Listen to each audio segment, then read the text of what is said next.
तो हमारे यहाँ औरतें कुरान नहीं पढ़ती, वक्त नहीं, टीवी देखने का वक्त, इन्हें सीरियल देखने का वक्त, इन्हें गीबतें करने का वक्त, बाजारों में घूमने का वक्त, इनके पाँव नहीं थकेंगे, बाजार में 10-20 किलोमीटर चलेंगी फिर भी पाँव में कोई थकान का एहसास नहीं होगा। मगर जे कभी ये कुरान लेके नहीं बैठती, पहले की वो औरतें कितनी बरकत वाली थी कि बच्चे उनके अभी उठे भी नहीं है कि कुरान पढ़ना शुरू कर देती हैं। हमें दीन जो मिला है अपने माँ बाप से ही तो मिला है ना, बोलो मिला है कि नहीं मिला है? माँ बाप हमारे दिए ना, मगर आज जब माँ बाप आज के जमाने के कुरान बिल्कुल नहीं खोलते, अपने बच्चों को बदलो, संभालो, वरना बर्बादी सर पे खड़ी है। याद रखना, ये तकरीरें सुनने से, करवाने से कुछ नहीं होगा। बात यह है कि अपनी बीवी से आपने कहा कुरान पढ़े, आप कैसे कहेंगे? आप तो खुद नहीं पढ़ते, आप खुद नहीं पढ़ते। जब आप पढ़ते नहीं, चलो पढ़े लिखे नहीं हो, पढ़ना शुरू कर दो। और एक काम ये करो कि कुरान में जैसे बोल बोल के और चीजें निकालते हो, मोबाइल में ऐसी कुरान बोलो और कुरान को सुन लिया करो। सुनना भी तो कुरान का तिलावत सवाब है ना, तो सुबह को सुन लिया करो, रात को सोते वक्त आप सूरह मुल्क सुन लिया करो, सुबह को उठो फजर की नमाज पढ़ के आके सूरह यासीन सुन लो। सुभान अल्लाह, क्या बरकतों वाली चीज है, कैसी जिंदगी में इनकलाब आएगा। मगर अब कोई कुरान पढ़ता ही नहीं, ना कोई पढ़ता है, ना किसी को पढ़े इसमें कुरान में दिलचस्पी रही, और ना कुरान से कोई हालांकि ये कुरान वही कुरान है मियाँ कि जिसको पढ़ पढ़ के पहले जब मुजाहिदीन इस्लाम को सुनाया जाता था तो उनके अंदर नया जोश आ जाया करता था। फौज में कुर्रा की तादाद हुआ करती थी और वो कुर्रा जब कुरान पढ़ते थे तो मुजाहिदीन इस्लाम जोश में आ जाया करते थे। और ऐसे मुजाहिदीन इस्लाम नहीं गुजरे, इस्लाम में गवाह है, आज भी ये तारीख इस बात को याद रखती है। अल्लाह के रसूल के घर में कुरान पढ़ा जा रहा है, एक छोटी सी बच्ची 6 साल की तकरीबन कुरान पढ़ रही है,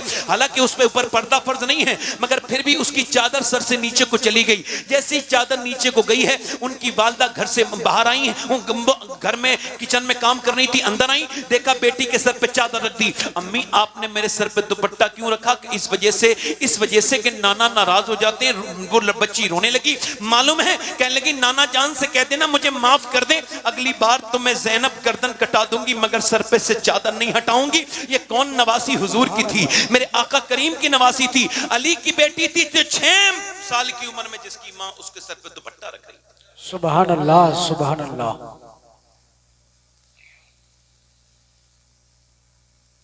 मगर आज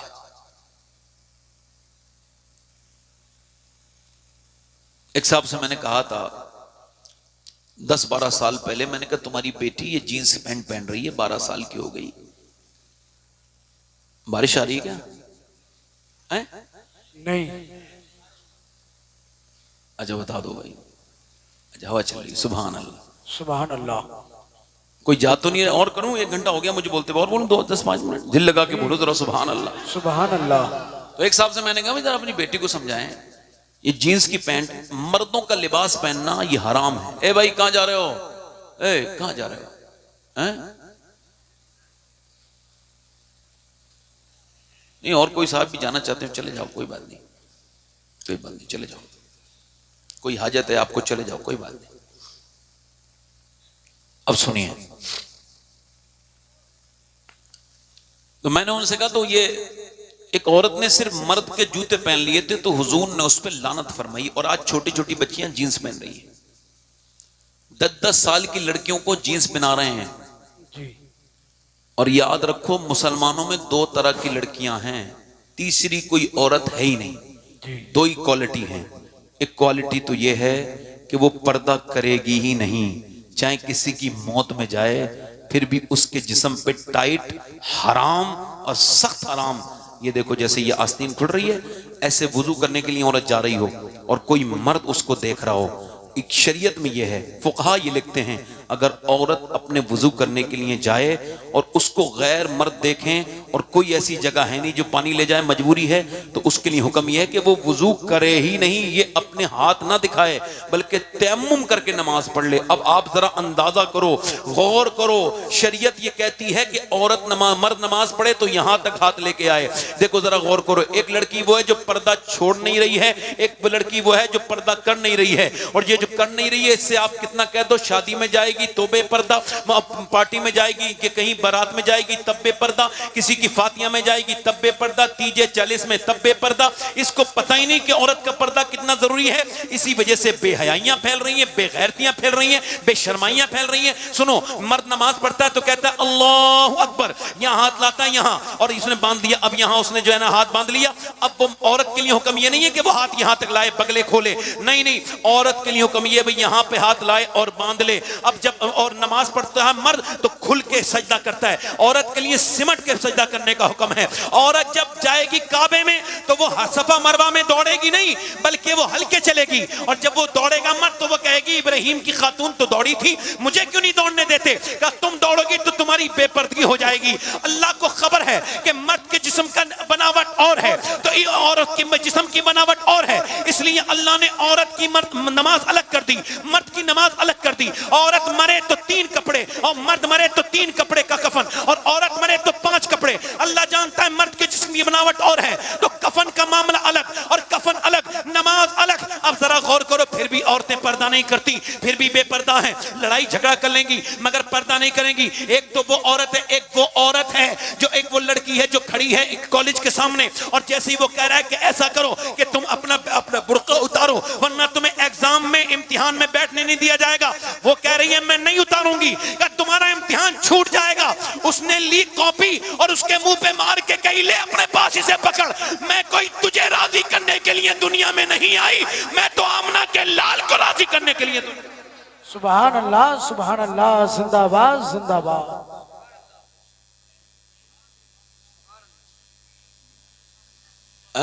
दूर से तो बोलो यार, सुभान अल्लाह सुभान अल्लाह। अब कुरान कोई पढ़ता ही नहीं जी। गैर मुस्लिम, गैर मुनक़सिम हिंदुस्तान था, एक गैर मुस्लिम लड़की की दोस्ती थी एक मुसलमान लड़की से जी, और वो नाजिरा कुरान पढ़ लिया उसने। किसने? गैर मुस्लिम नाजिरा पढ़ रही है, उसने कहा तू क्या पढ़ती है? वुजू करती है, रोज सफाई करती है। क्या भैया अब हवा से डरने लगे? अब क्या हवा भी रुकवाने की दुआ करें? बताओ यार, बैठो 2 मिनट तकरीर सुन लो भाई। हवा तो अब पसीना आ रहा था ना आपको, इसी वजह से तो आई है ना भैया। आपने अपना पंखा बंद कर दिया, अल्लाह की तरफ से रहमत का पंखा चल गया। सुभान अल्लाह सुभान अल्लाह। यही तो है। अब बंद मत करो तो फिर उधर भी नहीं चलाएगा वो। उससे उम्मीद रखो तो करम करता है। मोहब्बत करो अल्लाह से। ऐसा फालतू बातें हैं, मोहब्बत इधर उधर करना फालतू पागलपन है, बेवकूफी है। अपने माँ बाप की इज्जत खराब करना है। सबसे ज्यादा मोहब्बत करनी चाहिए अल्लाह से, उसके रसूल से। सुभान अल्लाह। तो रुसवा नहीं होगे, वरना हर मोहब्बत में रुसवाई है। इधर उधर आज लड़कियां अपने माँ बाप की इज्जत खराब कर रही हैं कायम में मोहब्बत में। लड़का अपने, ये मोहब्बत है? ये जिस्मी तकाजे को मोहब्बत नाम दे देते हैं लोग। ये मोहब्बत नहीं है, ये फालतू बातें बेवकूफ़ी है। ये साहब मेरा उसका फला हो गया, ये हो गया। मेरी बात सुनिए, मेरी बात पे गौर कीजिए। गैर मुनक़सिम हिंदुस्तान में नाजरा कुरान पढ़ रही थी एक लड़की, उसकी सहेली थी गैर मुस्लिम। उसने कहा तू क्या पढ़ती है? ये पहले हाथ बात धोती है अच्छे से, फिर बैठती है। कहा मैं कुरान पढ़ती हूँ। क्या तेरी अम्मी मुझे कुरान पढ़ा देंगी? क्या जाके पूछ ले। बोली जाकर के आप मुझको कुरान पढ़ा देंगी? कहा पढ़ा तो दूंगी बेटी, मगर तू वादा कर अपने घर नहीं बताएगी इस बात को। कहा ठीक है नहीं बताऊंगी। उसने कहा ठीक है। अब वो कुरान पढ़ने लगी। अच्छा वो कुरान उससे पहले पढ़ गई मुसलमान से, चूंकि कुरान जो है ना वो हुदल नास है, ये किस मुसलमानों की नहीं, सारे इंसानों की हिदायत के लिए है। अब कुरान उसने पढ़ लिया और कुरान पढ़ते पढ़ते पढ़ते पढ़ते उसने नाजरा पूरा कर लिया। उसने कहा फिर तेरा प्रोग्राम का मैं हाफिजा बनूंगी। उसने कहा ठीक है फिर मैं भी हाफिजा करूंगी। उसने कुरान का हिफ्ज शुरू कर दिया। मुसलमान से पहले गैर मुस्लिम लड़की ने कुरान पढ़ लिया और कुरान अंदर गया तो ईमान भी अंदर चला गया। वो कब मुसलमान हो गई कब पता नहीं चला, वो हो गई मुसलमान। और मुसलमान होने के बाद सुनो मेरे भाइयों, अब उसकी शादी का वक्त 15-16 साल की उम्र हो गई। शादी का वक्त करीब आया तो अपनी मुल्लानी के पास आके रोने लगी। कहा क्यों रोती है? कि मेरी रिश्ता जिसके साथ हुआ है वो बड़ा कट्टर दुश्मन है मुसलमानों का, और अगर मैंने ये बात अपने माँ बाप को बताई तो वो मुझे कत्ल कर देंगे कि मैं मुसलमान हूं। अब अपना ईमान छुपा भी नहीं सकती और फिर इसको मैं कैसे बर्दाश्त करूंगी? मैं ईमान नहीं छोड़ सकती। जब वो बहुत ज्यादा रोई तो उसके सर पे हाथ रख के मालूम है क्या कहा उसकी मुल्लानी ने? वो भी ईमान वाली थी। क्या बेटी बिल्कुल दिल थोड़ा न कर, तू जिस कुरान से मोहब्बत करती है ये कुरान तुझे अकेला नहीं छोड़ेगा, बल्कि हर मौके पे तेरा साथ देगा। जोर से बोलो, हर मौके पर तेरा साथ देगा, ये कुरान तेरा साथ देगा। उसने कहा ये ले जा छुपा के और अपने यहाँ पढ़ लिया करना। वो छुपा के जहेज में ले गई, उसकी शादी हो गई। उसके बाद उसकी शादी के बाद उसके बच्चे हुए, छुपा के कुरान पढ़ती, आदमी चला जाता, ये कुरान कुरान पढ़ती, आदमी चला जाता, वक्त गुजरा, 10 साल गुजर गए, ये छुप छुप के नमाज भी पढ़ रही थी, छुप छुप के कुरान भी पढ़ती थी। एक दिन ऐसा हुआ कि इसके आदमी की तबीयत बिगड़ी, जब वो आया तो रोने लगा। का क्या हुआ? रो के बोला, बात ये, डॉक्टर ने मुझे देखा है, तुम विधवा होने वाली हो और मेरे बच्चे अनाथ हो जाएंगे। का क्या मतलब? का मुझे डॉक्टर कहता है कि आखिरी स्टेज का कैंसर हुआ है, अब मैं बचूंगा नहीं। ये कह के रोने लगा और ना उम्मीद होकर के, जिसको कैंसर हो जाता है वो पहले ही मर जाता है रिपोर्ट आने के बाद, वो बिल्कुल डिप्रेशन में जाके बोला, अब मैं क्या करूंगा, कांपने लगा और बुरी तरह से जब रोया तो बीबी ने कहा, एक बात बताओ, आप अगर एक वादा करो कि तुम मेरी बात मानोगे तो मैं तुम्हारा इलाज कर सकती हूँ। का ये बता, पूरी दुनिया के सारे डॉक्टर तो मना कर रहे हैं मेरा मर्ज देख के, तू कैसे इलाज करेगी? का जब दुनिया के सारे डॉक्टर हार जाते हैं तब जो मेरा डॉक्टर है वो अपना इलाज शुरू करता है। सुभान अल्लाह, जिंदाबाद जिंदाबाद। वो मेरा शाफी फिर शिफा देना शुरू करता है जी। तो वो कहने लगा, क्या? का ये बताऊंगी बाद में, पहले वादा कर। उसने कहा ठीक है। उसने वादा कर लिया और उसने फिर अंदर गई और वुजू करके और फिर जाके दरवाजा बंद किया, फिर 2 रकत नमाज पढ़ी, फिर रोने लगी, ऐ मेरे करीम, ऐ मेरे रहीम, कब तक अपने ईमान को छुपाऊं, मेरे कर्म करने वाले।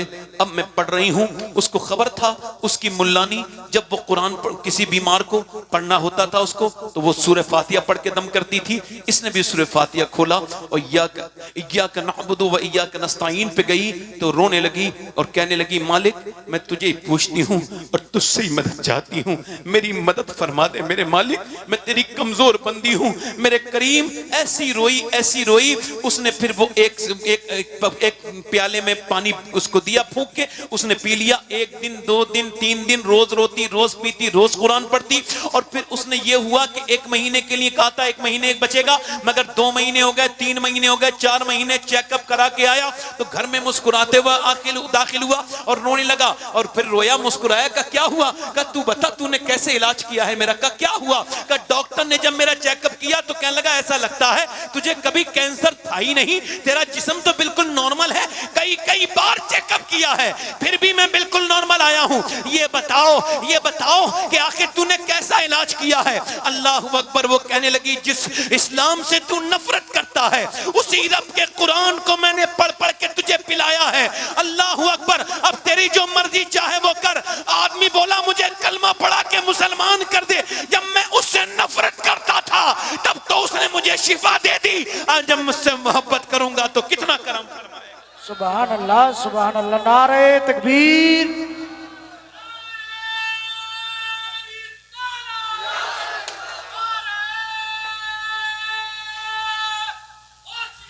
या गौस जिंदाबाद, जिंदाबाद जिंदाबाद जिंदाबाद।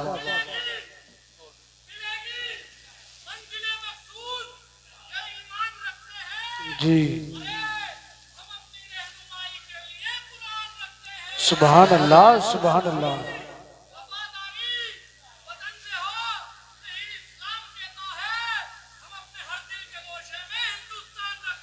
सुभान अल्लाह, सुभान अल्लाह, जिंदाबाद।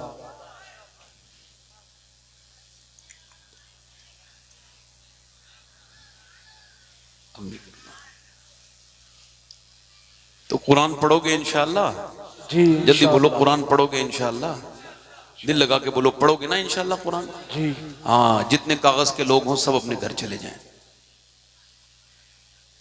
हाँ, क्या कहूं मैं और क्या कहूं बताओ? अरे थोड़ी देर भीग जाओ, अल्लाह तुमको ठंडा कर रहा है। सुभान अल्लाह, सुभान अल्लाह। है कौले मोहम्मद कौले खुदा, फरमान न बदला जाएगा। सुभान अल्लाह, सुभान अल्लाह। बदलेगा जमाना लाख मगर कुरान न बदला जाएगा। ये 4 लोग बैठे हैं, आपस में बात नहीं कर रहे हैं, मोबाइल को देख रहे हैं, तो वो कहते हैं इससे बीमारियां बढ़ी। आदमी की सारी बीमारियों का इलाज जो है ना मेरे भाई, अस्पताल में नहीं है, कुछ रिश्तेदारों की दुआओं में भी अल्लाह ने बरकतें रखी। सुभान अल्लाह, सुभान अल्लाह। तो ये बातें मुझे इस वजह से आपको याद आई कि अपनी जिंदगियों में मोबाइल को निकालिए। ओछे के हाथ में खिलौना आने वाला हिसाब है हिंदुस्तान में। बेस्ट में 2.5 घंटे 2 घंटे से ज्यादा मोबाइल कोई देखता नहीं। हमारे यहाँ जिसके पास भी मोबाइल है 5 घंटे से कम नहीं देखता। नौजवान बर्बाद हो गए, कहीं के नहीं बचे, इज्जतें लुट गईं, घरों की इज्जतें खराब हो गईं, कौमों की इज्जतें ले गया इस मोबाइल के अंदर। वो एक पेप्सी फोड़ी और उसके अंदर फिर रील बनाई और फिर उसको डाल दिया कि लो भाई हमने जो है ना इजराइल का बाइकआउट कर दिया। तो इजराइल का बाइकआउट सिर्फ पेप्सी और सिर्फ ये बोतल, ये ड्रामा है। इजराइल का सबसे बेहतरीन बाइकआउट ये है कि इजराइल ने तुम्हारे हाथों में ये मोबाइल दिए तो अब तुम्हारे हाथों में कुरान आता ही नहीं। पढ़े लिखे लोग मोबाइलों में कमेंट भी कर लेंगे, स्टोरी भी देख लेंगे। बहुत बेहतरीन कुरान पढ़ने वाले लोग वो समझ रहे हैं हम पढ़े आसानी में। आसानी में नहीं भाई, तेरा ईमान खतरे में है, क्योंकि तू बेहतरीन कुरान पढ़ना जानता है मगर तू एक भी कुरान मुकम्मल 1 महीने में नहीं करता, एक सिपारा भी पढ़ने की तौफीक नहीं होती। तू क्या समझता है मेरे भाई कि तू ये नॉर्मल है? नहीं नहीं, तू दीनी एतबार से एबनॉर्मल इंसान है। इमाम गजाली फरमाते हैं जिसका दिल जितना साफ होता है वो उतना ही कुरान पढ़ता है। कुरान की तिलावत हमारे यहाँ से निकल गई। कुरान के ऊपर जलसे तो होते हैं मगर अब तिलावतें इल्ला माशाअल्लाह कोई कोई करता है। कहाँ लड़कों के पास वक्त है, उन्हें फुर्सत मिले स्टोरियों से, उन्हें फुर्सत मिले इंस्टाग्राम की वीडियो से, तब वो कुरान पढ़ें। उनको वक्त मिले तो कुरान पढ़ें। आपको पता है मेरे नबी पाक फरमाते हैं अल्लाह को सबसे प्यारी आवाजों में कुरान पढ़ने वाले की लगती है। जो बेहतरीन जो कुरान पढ़ता है उसकी आवाज सबसे अच्छी लगती है। मगर आज बंदे कुरान नहीं पढ़ते। इजराइल का बेहतरीन बाइकाट ये नहीं है कि उसकी पेप्सी, मैं तो पीता ही नहीं, आपको भी नहीं पीनी चाहिए पेप्सी एफसी, ये सब बेकार की चीजें। गन्ने का जूस पियो, बेहतरीन चीज है। आप नारियल का पानी पियो, बेहतरीन चीज है कि अपने घर का पानी पियो। इस गंदी चीज पीने से बेहतर है, इस बेहतरीन काले रंग का जहर पीने से बेहतर है, इसको बिल्कुल भी ना पिए। मगर इजराइल का बाइकाट, ये केएफसी और मैकडोनल्ड सिर्फ ये नहीं है। इजराइल का बाइकाट ये है वो हमें मोबाइल में लगा के अल्लाह रसूल से दूर करना चाहता है, मगर मैं उसी मोबाइल में कुरान खोल के तिलावत करके उसका बाइकाट कर दूंगा। सुभान अल्लाह, जिंदाबाद जिंदाबाद।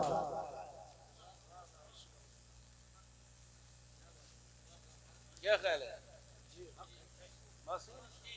देखो बीमारी का हद बहुत बड़ा है। मैं इस मोबाइल की बीमारी से मुझे बड़ा, मैं आपको बता रहा हूँ, इसमें बड़ा पढ़ता हूँ।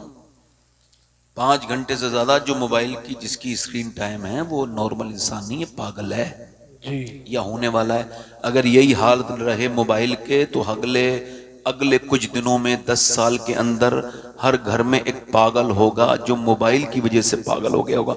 उसको वैसे ही जैसे ये ड्रग्स की आदत होती है ना, अफीम की, गांजे की, वैसे ही आदत हो जाएगी। 5-5 साल के बच्चे पागल हो गए, अस्पतालों में हैं, इंडिया के अस्पतालों में। वो अपने माँ बाप को नहीं पहचानने, बस मोबाइल उनको दे रहे हो तब सुकून है, वरना फड़क रहे हैं। और हम सब इसकी आफत में जो है वो पूरी तरह से है। जी हक है।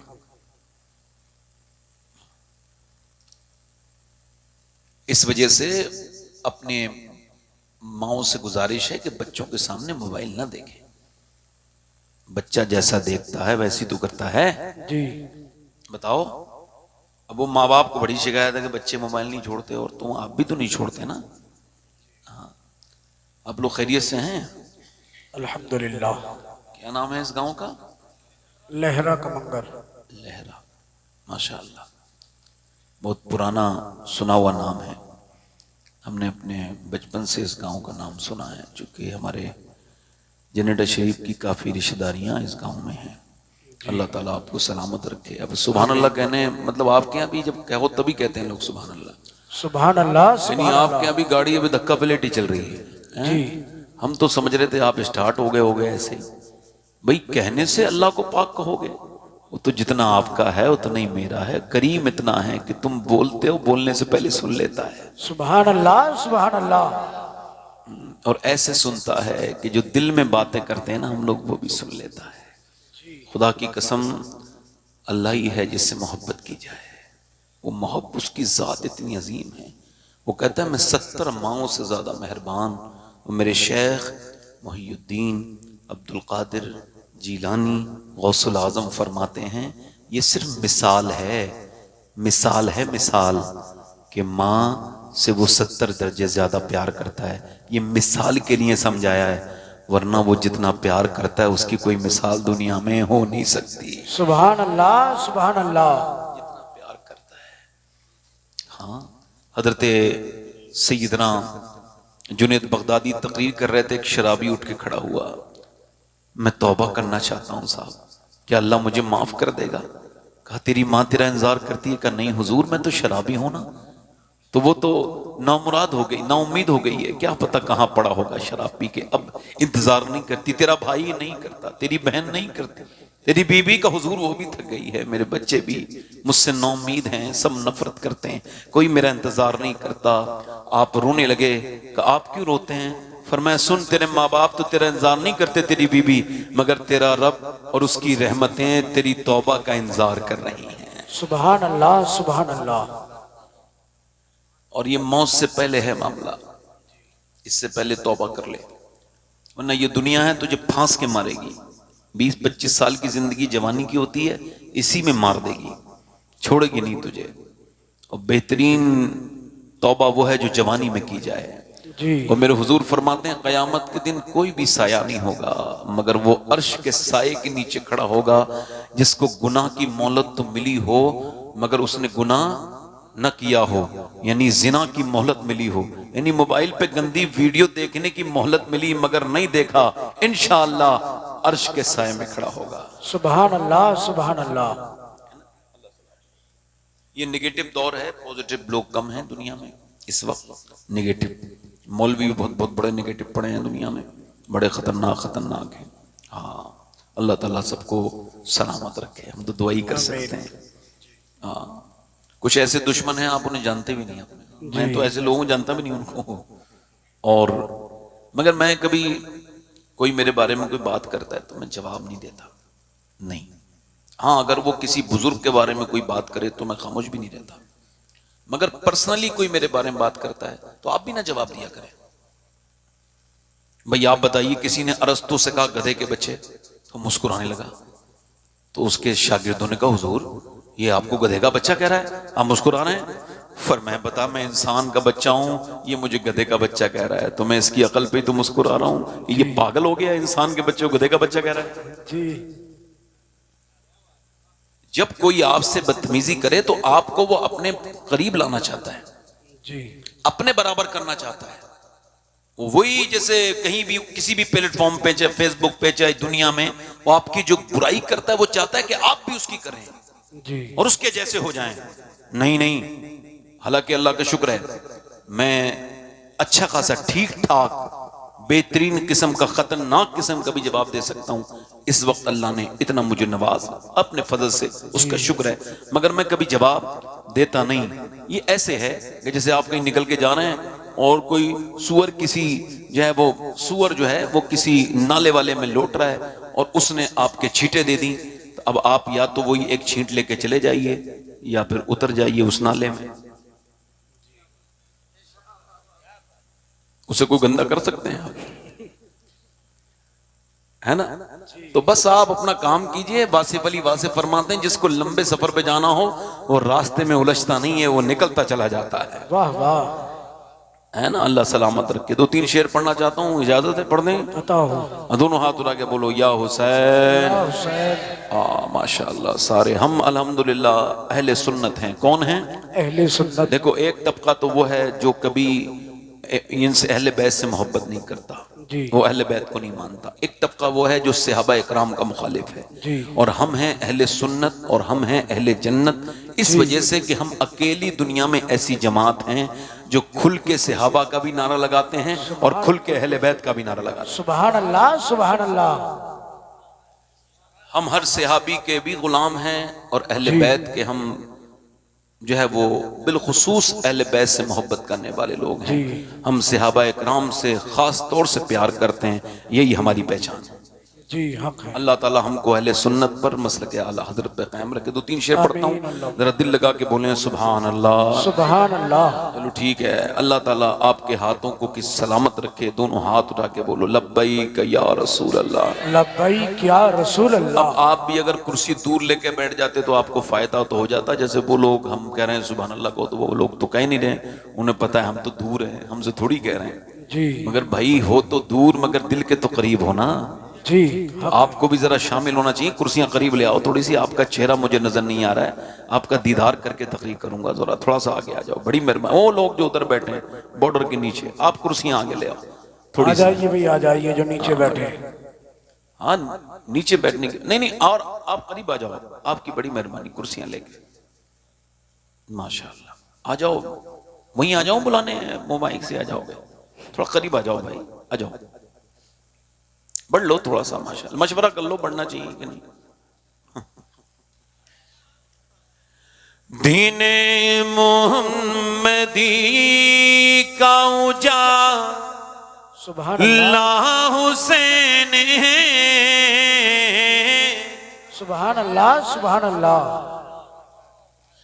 दीने मोहम्मदी का उजाला हुसैन है और मेरे रसूल पाक का प्यारा हुसैन है।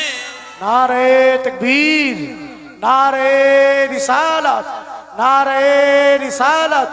जिसने कुचल के रख दिया तख्ते यजीद को, वाह वाह जिंदाबाद। जिसने कुचल के रख दिया तख्ते यजीद को, अरे शेर खुदा के घर का वो बेटा हुसैन है।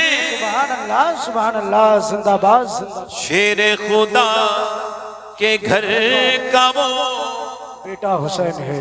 आप इतना तो कह सकते हो ना, हुसैन है। कितना हुसैन है। मैं पढ़ता हूं तो आप मेरे साथ जरा आवाज मिलाइएगा। शेर खुदा के घर का वो बेटा हुसैन है। और इस दौर के यजीद से सुन्नी को डर नहीं। वाह वाह जिंदाबाद जिंदाबाद।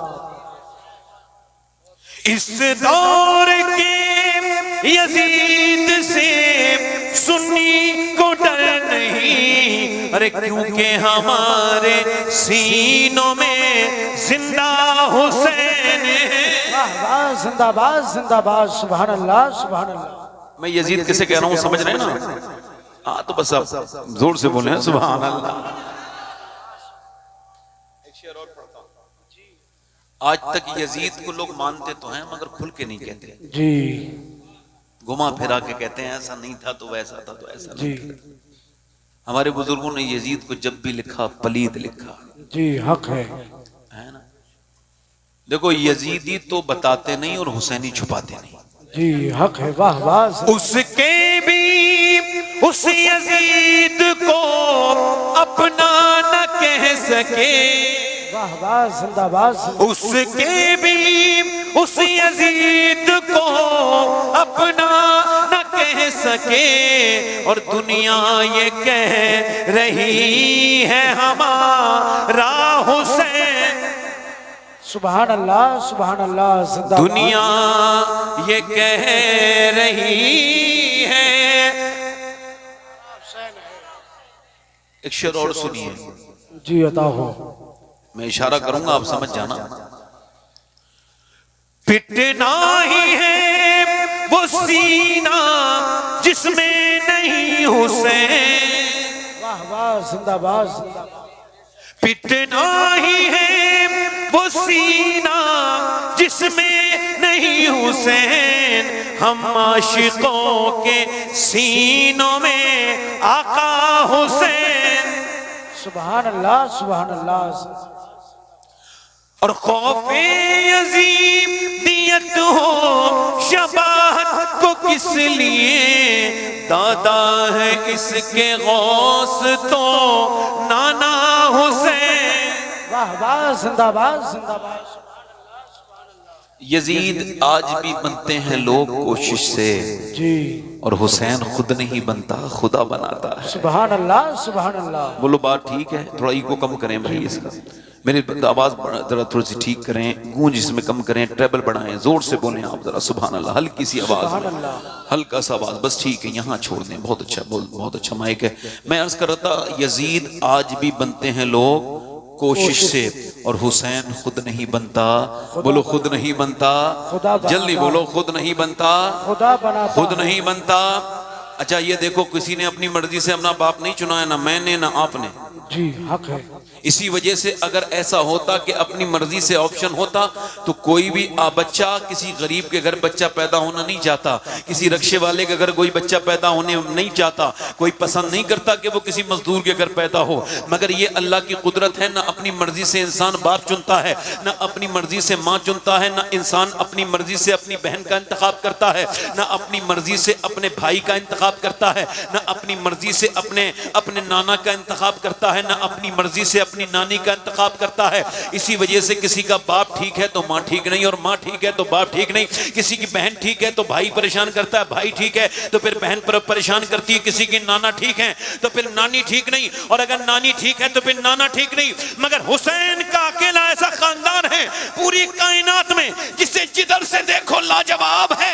अगर आप उसको देखोगे तो अल्लाह परवरदिगार आलम ने उसे हसन भाई दिया जो कि जन्नती जवानों के सरदार हैं, उनकी बहन ज़ैनब अपने हम असर औरतों की सरदारा है, उनकी नानी खतीजतुल कुबरा है जो सारी उम्महातुल मोमिनीन की सरदारा है, उनकी माँ सैयदा फातिमातुज़ ज़हरा है जो सारी जन्नती औरतों की सरदारा है, उनका बाबा अली है जो सारे वलियों के वली हैं, अल्लाह ने उनको नाना मुस्तफा अता किए हैं जो सारे नबियों के नबी हैं। नारे तकबीर। अफजल है कुल जहां में घराना हुसैन का, सुभान अल्लाह। अफजल है कुल जहां में घराना हुसैन का, अरे नबियों का ताजदार है नाना हुसैन का, जल्दी बोलो नाना हुसैन का। अच्छा इमाम हुसैन के मानने वालों, जब हुजूर से सहाबा ने अर्ज की ना या रसूल अल्लाह आपसे कुछ, आपने जो ये इतनी हम पर मेहरबानी की, हमको ईमान आपके जरिए मिला या रसूल अल्लाह, हम आपको कुछ नजर करना चाहते हैं, कुछ नजराना पेश करना क्या देना चाहते हैं? नजराना। जरा ये हाथ बांध के बैठो और जरा कुर्सियों से ये अपनी पीठ हटा लो ताकि नींद ना आए। ये कुर्सियों से पीठ हटाओ, पीठ सिर्फ, कुर्सियां नहीं हटाओ, ऐसे बैठो जैसे मैं बैठा हूं, थोड़ा आराम से, आदमी की आंखें बंद होने वाली होती हैं, इस वजह से थोड़ा सा ऐसे बैठो जैसे मैं, बेआरामी से बैठो, क्योंकि हुसैन का जिक्र कर रहे हैं ना हम लोग अल्हम्दुलिल्लाह, है ना। जरा गौर, हुसैन वो हैं जिनके जिक्र से हुजूर खुश होते हैं, सुभान अल्लाह, है ना। हाँ, अल्लाह ताला अपना फजल फरमाए। मैं बात कर रहा हूं, सहाबा ने अर्ज किया रसूलुल्लाह आपकी इस तबलीग पर कुछ आपको हम नजर करना चाहते हैं, कुछ नजराना आपको अर्ज करना चाहते हैं। हुजूर ने फरमाया तो अल्लाह की तरफ से ये हुक्म नाजिल हुआ, महबूब आप मना फरमा दें, कुल्ला असलुकुम, नहीं चाहिए तुमसे कुछ नहीं चाहिए। फिर इस पर क्या चाहते हैं? इस पर अल्लाह ने फरमाया महबूब आप इनसे कह दें मेरे कुराबतदारों की मोहब्बत, यानी मेरे करीबियों की मोहब्बत, यानी हुजूर ने जो इतनी सारी हमारे ऊपर मेहरबानियां की, इन सब का बदला हुजूर की औलाद की मोहब्बत, इमाम हसन, इमाम हुसैन, सैयदा फातिमा, मौला अली, सुभान अल्लाह, सुभान और हुजूर अल्लाह। के करीबी लोगों की मोहब्बत। जी, अब इसका मतलब यह है कि हुसैन से मोहब्बत ये हम पर लाजिम है जी। इसी वजह से हुजूर ने फरमाया अगर किसी के दिल में मेरी आल का बुग़्ज़ हो, और इतनी वाज़े वाज़े फरमाया, बिल्कुल सही हदीस है, काबे में वो रहे और दिन भर वो क्या करे, रोजा रखे, पूरी रात नमाज पढ़े और पूरी उम्र इसी हाल में गुजारे, मगर उसके दिल में मेरे अहले बैत का बुग़्ज़ हो, फरमाया जहन्नमी। हक है, कौन है बोलो? जहन्नमी। और जो हुजूर की औलाद की मोहब्बत में मरा वो शहीद है। जरा जोर से बोलो सुभान अल्लाह, सुभान अल्लाह। इसी वजह से मेरा इमाम कहता है, दो जहां में खादिम आले रसूलुल्लाह कर, हजरत आले रसूल मुक्तदा के वास्ते। अल्लाह ताला आपको सलामती के साथ रखे। मैं आपसे अर्ज कर रहा था मेरे भाइयों, अल्लाह अपना फजल फरमाए, मैं इमाम हुसैन की बात कर रहा हूं कि हुसैन ने करबला में हक अदा कर दिया है ना। बोलो बात सही है? सही है, मगर बात सिर्फ इतनी सी है? नहीं नहीं, बात इसकी जरूरत लंबी है।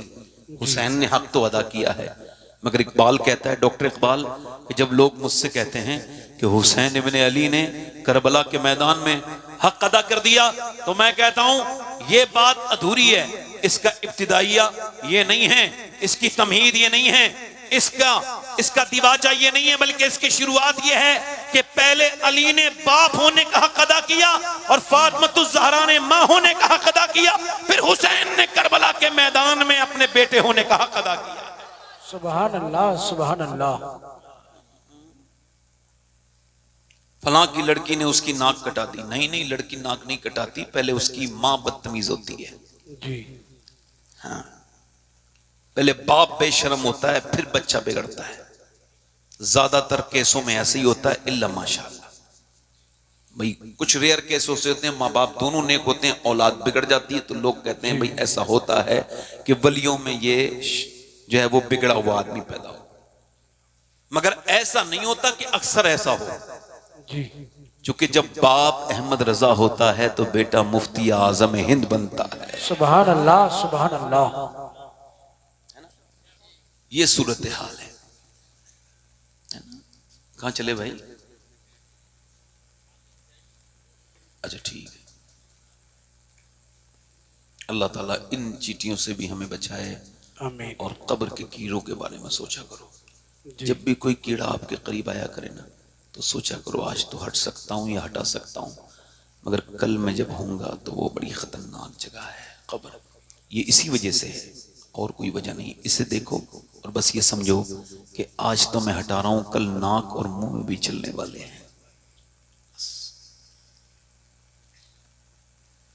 अब बच्चे इमाम अली, कौन? मौला अली फरमाते मेरी शादी हो गई, और शादी होने के बाद फरमाते मैंने अपनी बीबी फातिमा से कहा, वो चक्की चला रही थी, मैंने कहा देखो मैं ऐसा कुरान पढ़ता हूं कि एक पांव रखता हूं अपना घोड़े की काय में, घोड़े के एक पांव रखता हूं पायदान में घोड़े के, और दूसरा पांव मेरा पहुंच नहीं पाता, ज़ेन पर बैठता हूं तो दूसरे जो है ना तरफ पांव रखने से पहले मेरा कुरान ये पूरा हो जाता है। ये मौला अली की करामत है। क्या है बोलो? ये क्या है करामत? और करामत समझ में नहीं आएगी, समझ में आ सकती है 30 सिपारे इतनी देर में, मगर मौला अली ये करामत है उनकी कि इतनी देर में आप पूरा कुरान पढ़ लेते हैं। अब तवज्जो करें, एक पांव रखते हैं रकाब में, दूसरे रकाब में पांव पहुंचते पहुंचते कुरान पूरा। ए फातिमा, मैं तो ऐसा कुरान पढ़ता हूं, आप कैसे कुरान पढ़ती हैं? तो हुजूर की बेटी मुस्कुराई और फरमाई मैं चक्की चलाती हूं और चक्की के नीचे दाने रखती हूं और मैं उसको घुमाती हूं, पूरा नहीं होता, एक राउंड के मेरा कुरान पूरा हो जाता है। अब बताओ, जब माँ ऐसा कुरान पढ़े तो बेटा, और बाप ऐसा कुरान पढ़े तो बेटा अगर नेज़े पे चढ़ के कुरान पढ़े तो इसमें हैरत की बात। सुभान अल्लाह, सुभान अल्लाह।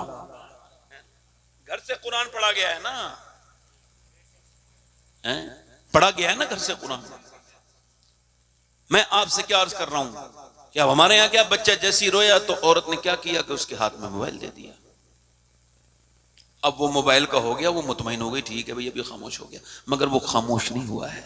असल में कैम्ब्रिज यूनिवर्सिटी कहती है कि जिन्होंने अपने औरतों ने अपने बच्चों को मोबाइल छुपाने के लिए दे दिया, बहलाने के लिए, वो मोबाइल नहीं दे रही है बल्कि जहर दे रही है उनके हाथ में जी। अब घर में माँ बाप में लड़ाइयां हो रही हैं तो फिर बच्चों में क्या होगा बोलो? बच्चे भी तो फिर अपनी बीवी से लड़ेगा नहीं लड़ेगा? अब बाप अगर अपनी बीवी को मारेगा अपने बच्चों के सामने तो वो भी मारेगा फिर अपनी बीवी को।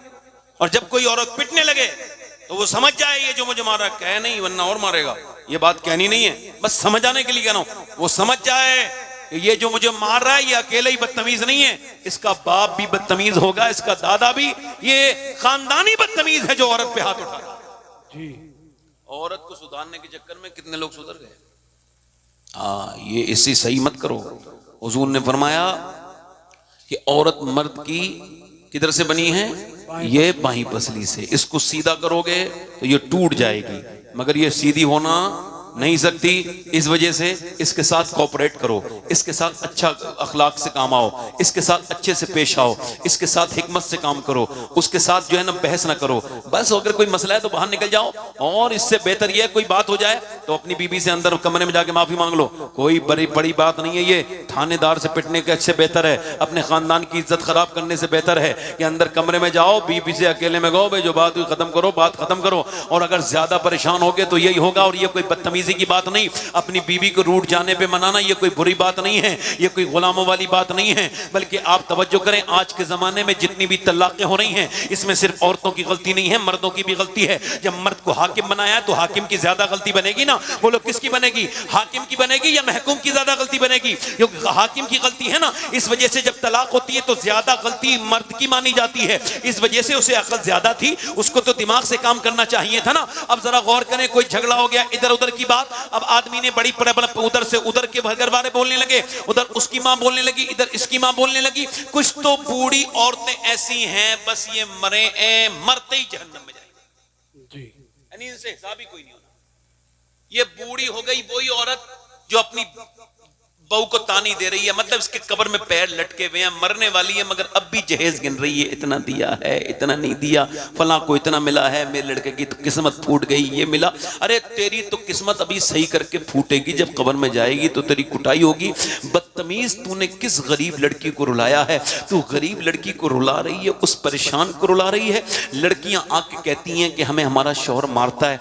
मैंने पूछा तो फिर क्या? कहा फिर मैं वहीं पे रहती हूँ, आती नहीं। क्यों? कहा वो जब मैं अपनी सास जब कहती है तेरे बाप ने कुछ नहीं दिया मेरे बाप को बुरा, तो मैं जवाब दे देती हूँ, तो फिर मेरा शौहर मुझे मारता है और फिर कहता है जा अपने घर जा, मैं नहीं आती, पिटती हूँ, वहीं पे रहती हूँ। क्यों? कहा वो इस वजह से कि मेरा बाप ने बड़ी मुश्किल से मेरी शादी की थी, वो मजदूर इंसान है, अगर मैं उसके पास जाऊंगी और जाकर के अपनी हाल बताऊंगी तो मेरा बाप बीमार रहता है, बहुत जल्दी मर जाएगा, इस वजह से पिटती हूँ, कुटती हूँ, कुछ नहीं कहती, बस बच्चे हैं यही रहती हूँ, पिटती हूँ। जहां लड़कियों को परेशान किया जाता हो, जहां यतीम बच्चियों से जहेज के मुतालबे किए जाते हो, जहां परेशान गरीबों की बच्चियों को जहां घरों में ताने दिए जा रहे हो, वो मुसलमान कौम ऊपर आएगी? नहीं, वो नीचे जाएगी, वो बर्बादी होने के लिए, चूंकि उसके अमाली ऐसे हैं, उसने जहेज जैसी लानत को छोड़ना पसंद ही नहीं किया है। अब के जबकि लड़कियां इस और भी दुनिया के वजूहात के बाद एक वजह यह भी है मुर्तद होने में लड़कियों के, ये महंगी महंगी शादियां, ये दिखावे, ये बड़ी बड़ी पार्टियां, ये बड़े बड़े जहेज, ये सब बदतमीजियां हैं। मैं सैयद हूं, मगर आज के जमाने में अगर कोई नौजवान ऐसा बैठा हो तो उसके हाथ इस पूरी महफिल में चूम लूंगा। अगर कोई नौजवान जो ये वादा करे जब मैं शादी करूंगा तो बगैर जहेज के, बगैर एक कप चाय के, बिल्कुल सुन्नत के मुताबिक शादी करूंगा। कोई उससे पूछे क्यों? कि मुझे किसी से कोई जहेज नहीं चाहिए। कहा क्यों? कि इस वजह से कि मुझे अपने इमाम इश्क और मोहब्बत का ये शेर समझ आ गया है। का कौन सा शेर? का कौन देता है? देने को मुंह चाहिए, देने वाला है सच्चा हमारा नबी।